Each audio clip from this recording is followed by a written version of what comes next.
This is the world's first live, daily LGBTQ evening news show, literally out of the closet and into the headlines on Queer News Tonight. This is a special broadcast of the world's first and only LGBTQ+ daily evening television news, broadcasting live and available on demand on all smart televisions, including Roku, Apple TV, Android TV, Amazon Fire TV, Twitch, YouTube, and Facebook. We encourage you to watch on your home television by downloading the Happening Out Television Network, and you can see all of our programs. It's time to queer up the news. This is the first ever LGBTQ+ news show broadcasting from the Eastern Mediterranean. Our nonprofit 501c3 travel club has partnered with Fort Lauderdale's Sunshine Cathedral, the world's largest queer church, to travel to this vital region of the world, including the 3 continents of Europe, Africa, and Asia.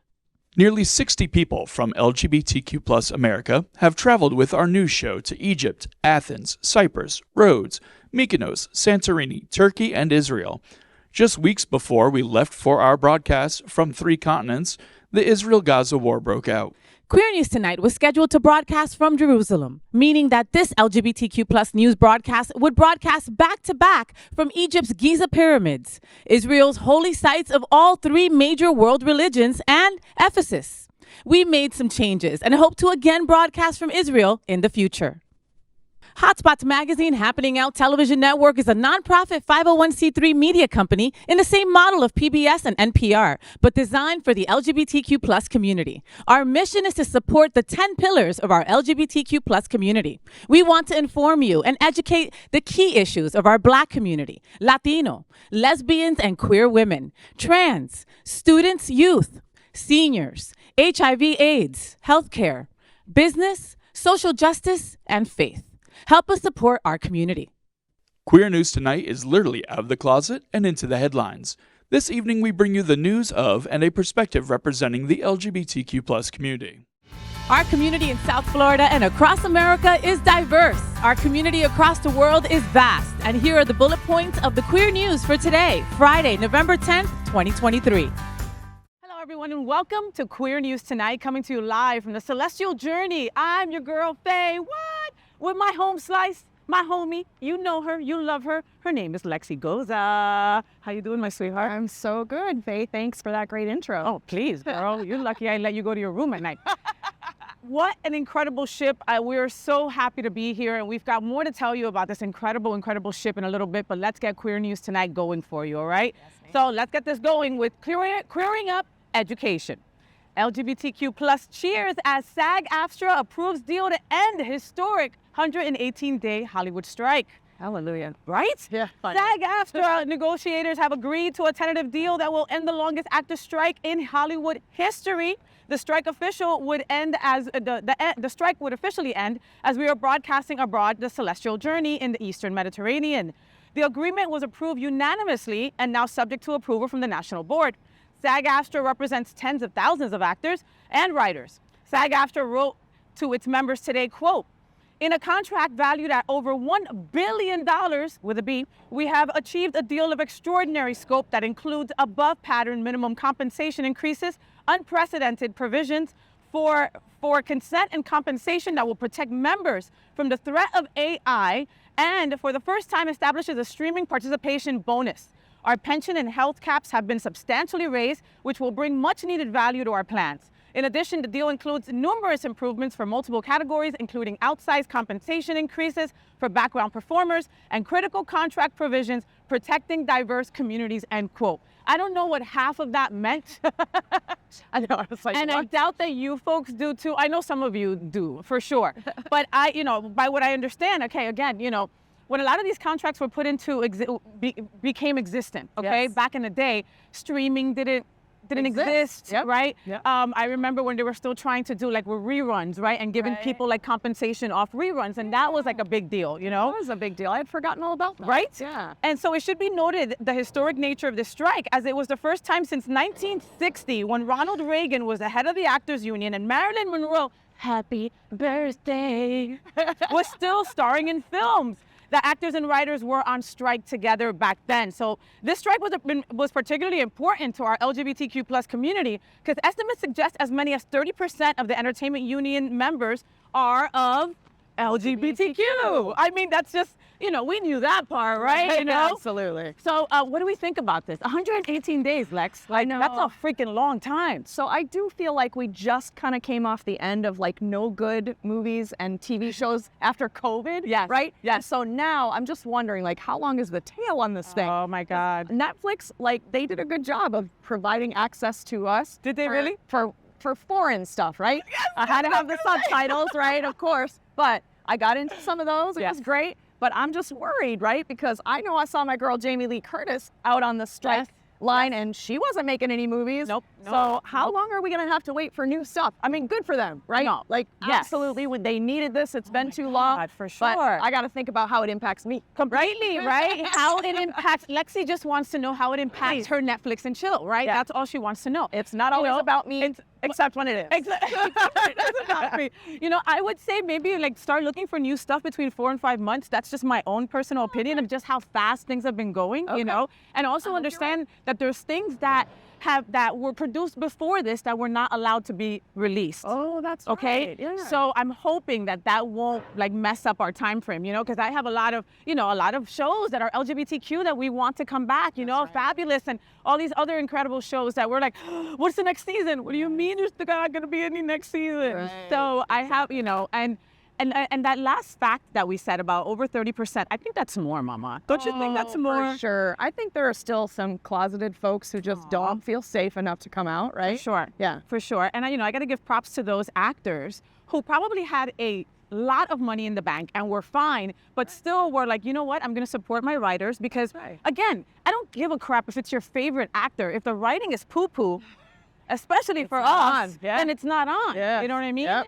And I'm tired of reading subtitles. My eyes are going, folks. I don't have time for that. Right. And then you look away and you're like, wait, what happened? What do you mean that's not the mom?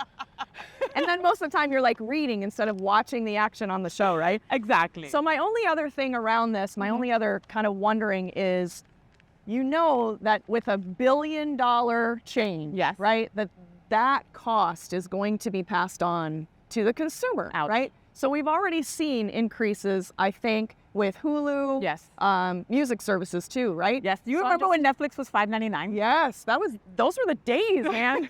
Like, can we have that pricing back? I don't think so with all of this, right? No. So I'm expecting to pay a little bit more. So we might have to be a little bit choosy or choosier about the streaming services that we use, right? I think she's right. So folks, like make a moment and like go over your streaming services and see what you need and what you don't need, right? Because also like, you'll sign up to AT&T and you'll get a free Hulu, right? Or you get a new phone and then it comes with Netflix, right? Yes. And so then after the certain amount of time, then you're paying for it. That's right. So very true what Lexi says, all right? Look up your streaming services and see, all right? OnlyFans should be in streaming. That's what they need to do, all right? Because then that would be the number one popular ever. Yes. Ever. Agreed. I'm just saying. Yeah. All right, next up, let's queer up travel. Yes.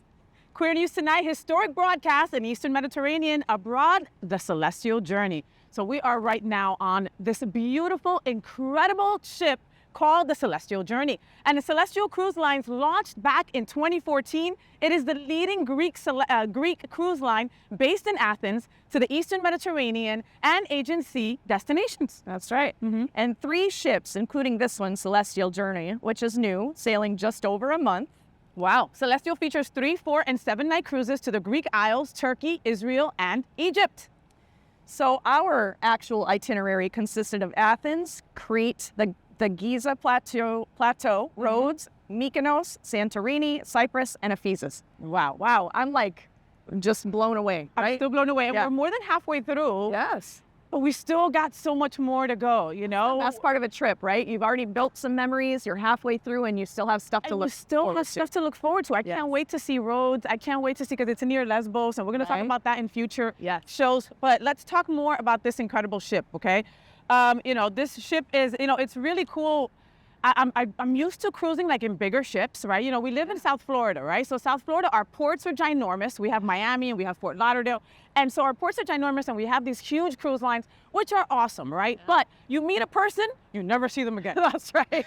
You never cross paths again. You never. So if like you give that, you know gay boys, right? You see that other gay boy online at the buffet and you give him the eye and you're like, maybe I'll see him later. No, you won't see him later in a big ass ship like that, right? But when it comes to this kind of ship, the Celestyal Journey, it's smaller, right? It only holds about 1,500 passengers, right?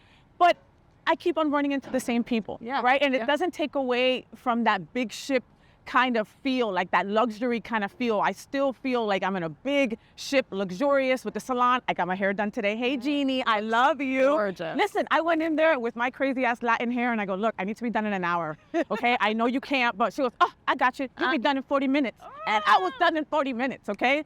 Anyway, but the catering that they do for you here on Celestyal Journey is like none other. I felt like a princess. Well, I usually feel like a princess, but I felt more like a queen. There we go. It was an upgrade. You got a promotion. Yeah. I love that for you. What did you think about the food and like the restaurants and stuff? Because I saw you dining at each one that was available. You know, I love the variety. Anytime that I sit down at a restaurant, even if I'm just going to one place, I have a little bit of everything, right? I love that.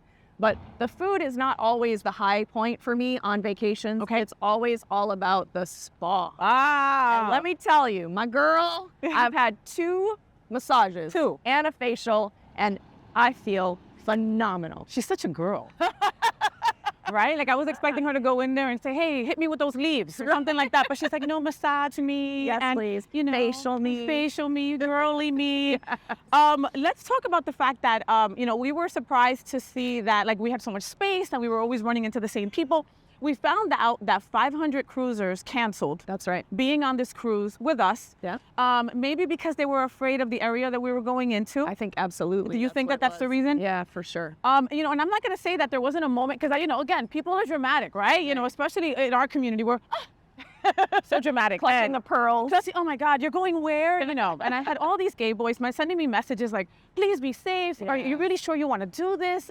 You know, please stay home, blah, blah, blah. And I honestly, maybe I took it out of my mind, Lexi, or maybe it was just that I feel so protected with the people that are around us that didn't even come into mind. That's right. You know, we were in Egypt. Yeah, and I will tell you for the first time ever, I'm sharing my location. Yeah, what? I'm not comfortable with that, but you know, my girlfriend was like, if you're going, I need to know where you are and that you're safe. And I'm like, I get it. You know, she didn't want me to come on the cruise, but I was not about to cancel. No. They made arrangements. They did their thing and updated us. We got to see Crete, which was a huge addition bonus. Yeah. And I think it's been fantastic. In terms of feeling safe, like you said, you know, we're surrounded with all of these people and we take such good care of each other. Yes. That it's been a non-issue. Yes. That buddy system that we've been talking about for months and months since things have gotten worse and worse is, you know, it's apparent and we use it, right? And it's like, I got you, you got me. And like I said, like we had an armed guard when we were in Egypt and I didn't even feel him. I didn't notice it. I didn't feel like I was in danger.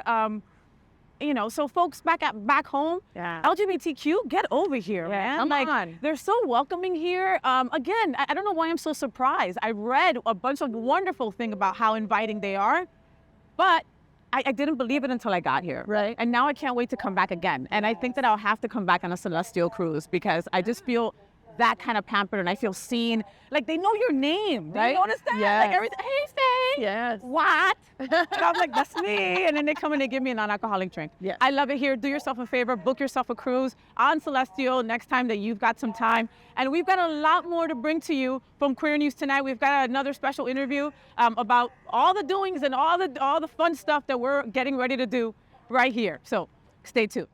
That's today's news for the LGBTQ+ community on the world's first and only daily LGBTQ+ evening news show.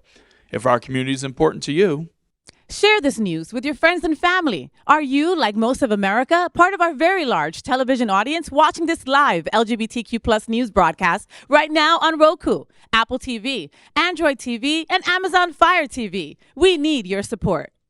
if our community is to grow, we must tell our stories and bring them to the attention of the broader world. Tune in daily on this historic queer news broadcast of the Eastern Mediterranean and 3 continents.